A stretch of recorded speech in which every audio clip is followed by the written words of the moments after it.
Today we're going to continue our topic on sequence and series, but we're going to focus mainly today on series in just a little bit. But before we begin, let's review factorials. Now you may recall in Algebra 2 what a factorial was. We might have something like a number factorial, like here, 4 factorial. A factorial is always represented by an exclamation point. Now this is not like saying, hey, 4! Because it is exciting, don't get me wrong. But remember what this means. It's taking 4 and we're multiplying it by its previous terms. And of course, if you multiply all those together, we get 12. 24 times 1 is 24. So 4 factorial is 24. Now, so we can use this idea to simplify. So let's take a look at 6 and 8. 6 factorial, if I simplify this, I get 6 times 5 times 4 times 3 times 2 times 1. Now 8 factorial, 8 times 7 times 6 times 5 times 4 times 3 times 2 times 1. And if you notice, something kind of cool happens. Since I'm multiplying, all of these numbers are going to cancel because they are common factors. So notice, anything less than a 6 cancels. Anything less than 6 cancels. And what I'm left with is this, 1 over 8 times 7, or 1 over 56. And there's our final answer. Now, if you can recognize this, we can actually use this to help us simplify. And here's how we're going to simplify this. I'm going to look for the biggest number. If I'm taking 25 factorial over 30 factorial, I'm going to find out what the biggest number is. So kind of a shortcut one is to step 1, look for the biggest number. And then we're going to rewrite that one using factorials, using the multiplication rule. So the bigger number here is 30. Now the 25 is smaller, so I leave it alone, 25 factorial. But what I'm going to do is I'm going to expand the 30 factorial. 30, 29, 28, 27, 26, 25. Now notice, once I get to 25, everything after here are going to be the same. 25 on top, because on top is 25, 24, 23. On the bottom, I'm still going to go 25, 24, 23. So because I know they're all going to be the same, I'm going to leave this as 25 factorial. And now these two cancel. And look at what we're left with. 1 over 30, 29, 28, 27, 20, whoops, that's actually at 27, 26. And I type all of that in my calculator. Okay, so I'm going to go, clear, 30 times 29 times 28 times 27 times 26, and we get, wow, 17100,720.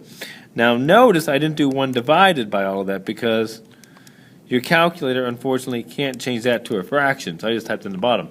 Now this may look familiar. You did this last year when you did probabilities. This is called a combination, though the bottom is called a combination problem. All right, so let's try number 4. Now number 4, now we're going to get more general problems. Excuse me. So if like number 4 here, again, I'm going to look for the bigger number. Which do you think is going to be bigger? The top one or the bottom one? Yeah, the bottom, because this is n plus 1 factorial. So this is larger or bigger. And I'm going to expand it. But before I expand it, recall, what is n factorial? Well, this becomes n, times, what's the next term less than it? 1 minus it, n minus 1. The term less than that, n minus 2, and so on and so forth. So when I expand the bottom, I start with this n plus 1. Well, next I have to multiply by the term less than it, 1 less than that. And how do I get that? Well, this becomes n plus 1 minus 1, which is n. Now notice, once I have this n, it's the exact same as the top. So I'm going to leave that as factorial now. And the reason I do that is because the n factorials now cancel. And what am I left with? 1 over n plus 1. It's easy to kind of verify. This is like saying 8 factorial divided by 9 factorial. Well, that's just 8 factorial over 9 times 8 factorial. So what am I left with? Just whatever the bottom was. 1 over that. So let's try number 35. Which is the bigger number? Again, the top is the bigger number because I'm adding 1. So when I expand it, we're going to get 3n plus 1. Now over here, it's 3n plus 1 minus 1. So I get 3n. Now notice again that 3n is the same as on the bottom. So I multiply with the factorial there. And the reason I do that, so those cancel. And what are we left with? 3n plus 1. Now if you need to, go back over these, check these out. We will be, if you're taking BC next year, we work with this quite a bit. So you want to make sure you understand this one. So if you need to, go back and try those again, okay? Just spend about a minute or two. Heck, matter of fact, try another one. Here's number 6. Let's do, try this one. Yeah, try this one. Let's try n plus 3 factorial over n factorial. And see what that equals. Try that one real quick, okay? And we'll go over that in class tomorrow. All right, now, there's another type of sequence we haven't talked about. It's called recursive. And this is pretty easy to do. If we are given one or more terms, i.e. A1, A sub 1, and A sub 2, and a rule for finding the next term.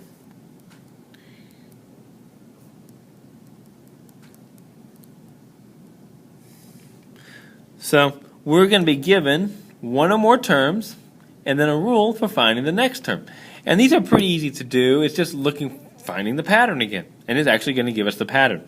So down here it says to write the first 5 terms of the sequence defined recursively.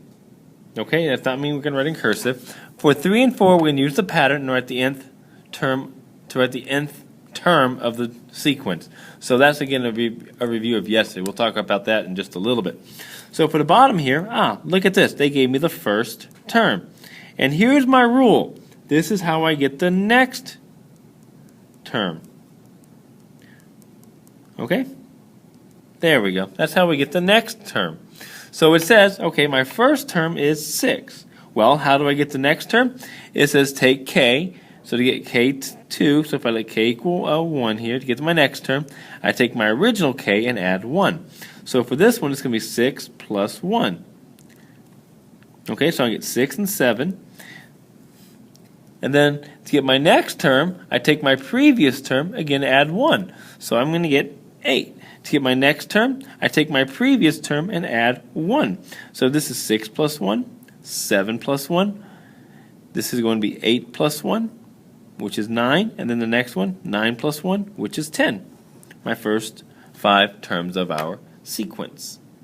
Now, one thing we should do, and I haven't talked about this yet, but when you're defining a sequence, even though we are going out only 5 terms, there's still more in the sequence. So what we do is we put a plus dot, dot, dot.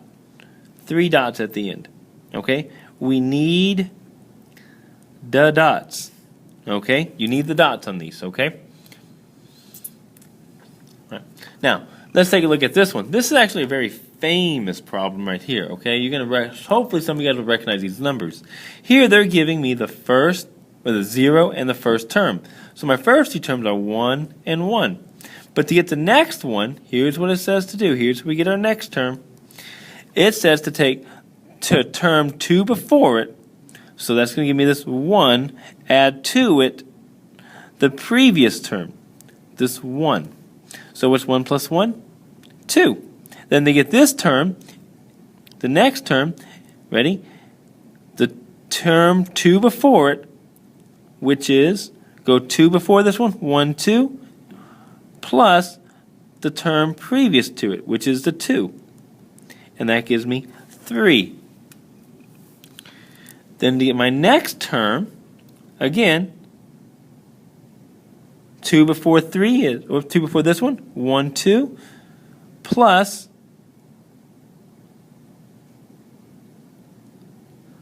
the previous term, which is 3. And what's 2 plus 3?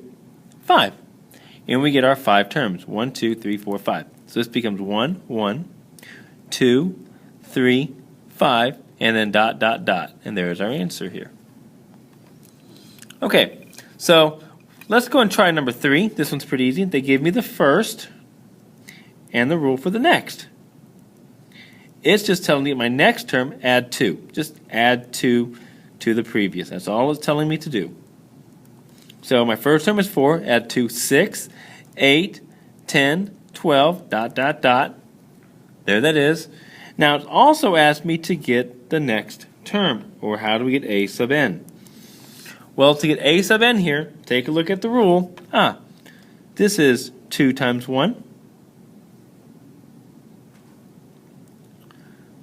plus 2. This is 2 times 2 plus 2. This one, 2 times 3 plus 2. So notice I'm taking 2 times some number plus 2. So this becomes 2n plus 2. And that's how we get it. Now tomorrow we're going to take a look at how we actually get this one here. All right, what I would like you guys to do is do number 4, and we'll go over that one in class tomorrow. Now go to part 2, we're going to take a look at a series, okay?